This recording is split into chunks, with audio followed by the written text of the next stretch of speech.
பேசி வாயிலாக இணைகிறார் மூத்த பத்திரிகையாளர் திரு பிரியன் அவர்கள். சார் வணக்கம். செங்கோட்டையனை அடிப்படை உறுப்பினர் உள்ளிட்ட அனைத்து பொறுப்புகளில் இருந்தும் நீக்கி இருக்கிறார் இபிஎஸ், எப்படி பார்க்கிறீங்க? இது எதிர்பார்த்த ஒரு விஷயம் தான். நேற்று அவர்கள் எடப்பாடி அவர்கள் சொல்லும்போது நீக்கிறதுல எந்த விதமான தயக்கமும் இல்லைன்னு சொல்லியிருந்தாரு. ஏன்னா ஏற்கனவே கட்சியோட ஒற்றுமையை பத்தி பேசின போதே அதுவே ஒரு கட்சிக்கு விரோதமான செயல்பாடாக பார்க்கப்பட்டு அவருடைய பதவிகள் பிடுங்கப்பட்டன.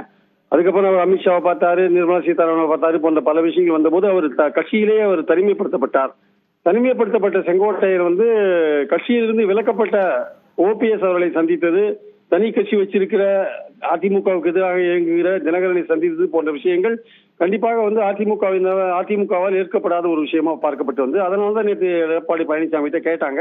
சோ இது எதிர்பார்த்த ஒரு விஷயம் தான். செங்கோட்டையனும் இதை எதிர்பார்த்து இருப்பார். இதை எதிர்பார்த்து தான் அவரும் அந்த பசுமொன்ல ஓபிஎஸ் தினகரன் எல்லாம் சந்திச்சிருப்பாரு. இது அவருக்கும் ஒரு பெரிய ஒரு அதிர்ச்சிக்குள்ளாக்குற ஒரு விஷயம்லாம் கிடையாது. இப்போ ஸ்டேஜ் ரொம்ப கிளியரா இருக்கு.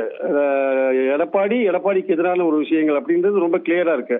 சோ செங்கோட்டையன், ஓபிஎஸ், தினகரன், சசிகலா 4 பேர் ஒரு பக்கம் இருக்காங்க. இந்த பக்கம் எடப்பாடி பின்னாடி அவருடைய கட்சி ரெடியா இருக்கு. சோ எப்படிப்பட்ட ஒரு ஸ்ட்ராட்டஜி அல்லது யுக்திகள் எல்லாம் வகுத்து ஒருத்தருக்கு ஒருத்தர் என்ன தேர்தலில் எப்படி செயல்பட போறாங்க, இல்ல தினகரன் அண்ட் ஓபிஎஸ் செங்கோட்டையனுக்கு என்ன மாதிரியான கூட்டணி அமையும் போன்ற விஷயங்கள் இதெல்லாம் இனி வரும் காலகட்டத்தில் நம்ம பார்ப்போம். இப்போ ஸ்டேஜ் கரெக்டா செட் ஆயிருக்கு. எதிரிக்கு எதிரி யார் எதிரி என்பது கரெக்டாக தீர்மானிக்கப்பட்டு ஸ்டேஜ் செட் ஆயிருக்கு. இனிமே அவர்கள் ஒருவருக்கொருவர் என்ன மாதிரியான யுக்திகளை பயன்படுத்தி ஒருவருக்கொருவர் வீழ்த்துவதில் என்ன மாதிரியான யுக்திகளை வகுக்கிறாங்கன்றதை பொறுத்து இருந்தான் பார்க்கணும். மிக்க நன்றி திரு பிரியன். இணைப்பில் கருத்துக்களை பகிர்ந்து கொண்டமைக்கு நம்மோடு தொலைபேசி வாயிலாக இணைந்திருக்கிறார் மூத்த பத்திரிகையாளர் திரு கோலாகல ஸ்ரீனிவாஸ் அவர்கள். சார் வணக்கம். வணக்கம்.